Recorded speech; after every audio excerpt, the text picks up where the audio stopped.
نامحرم عورتیں جو آپ کا بیان سنتی ہیں، جب آپ بیان میں مزاح کرتے ہیں تو وہ بھی ہنستی ہیں ہوں گی، اس کا گناہ صرف ان کو ہوگا یا آپ کو بھی ہوگا؟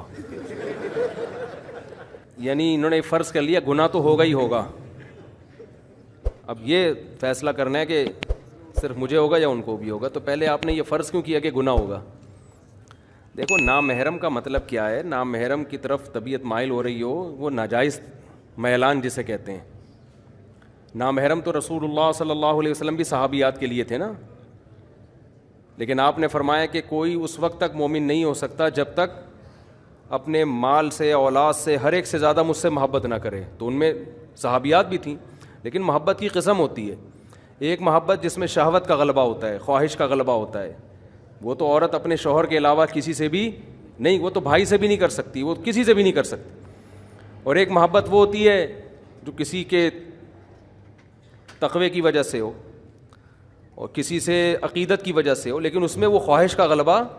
نہ ہو۔ اب رہا یہ مسئلہ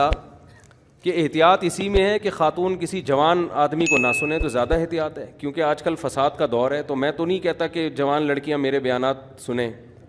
کسی کو بھی ذرا سا بھی اندیشہ ہے کہ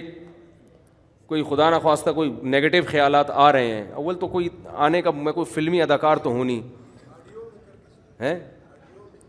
لیکن اگر کسی کے دل میں ایسی فیلنگ پیدا ہو رہی ہے تو بھائی اس کے لیے حرام ہے سننا، ہنسنا تو دور کی بات، سننا بھی حرام ہے۔ تو بعض دفعہ ایسا ہوتا ہے کسی کا میسج آ گیا، آپ کے بیان کا بہت زیادہ شوق ہے، دن رات میں ہی سنتی رہتی ہوں، مجھے اندازہ ہو جاتا ہے کہ یہ بیان کا اتنا شوق کسی کو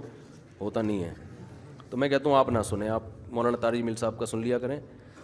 یا اور بڑے بڑے بزرگ ہیں ان کا سن لیا کریں، ہم تو ویسے بھی بزرگ نہیں ہیں۔ تو جہاں ذرا سا بھی فتنے کا اندیشہ ہو وہاں پابندی لگائی جائے گی۔ اب یہ کہ 4 عورتوں کو فتنہ ہو رہا ہے تو اس کے لیے 4000 پر ہم پابندی لگا دیں، یہ تو عقل کی بات نہیں ہے نا، یا میں برقع اوڑھ کے بیٹھوں یہاں پر، تو یہ تو نہیں ہوتا۔ مرد کو تو اللہ نے اجازت دی ہے جہاں چاہے جائے، عورت پر پردے کا حکم ہے، یہ بھی خوب سمجھ لیں کہ پردے کا حکم عورت کو ہے، آدمی کو نہیں ہے۔ اگر کسی آدمی کو دیکھ کے کسی عورت کو فتنہ ہو رہا ہے جو کہ ہوتا نہیں ہے عام طور پر، تو پھر اس میں عورت کو حکم دیا جائے گا، آدمی کو نہیں کہا جائے گا کہ آپ آنا چھوڑ دیں، آدمی تو پھر آدمی کس بات کا ہے بھائی وہ ٹھیک ہے۔ تو فتنے کا جہاں اندیشہ ہوگا وہاں جائز نہیں ہے، لیکن جہاں اندیشہ نہیں ہے تو وہاں لطیفہ بھی ہو اور حسین آئے تو وہ تو لطیفے کی توہین ہے نا،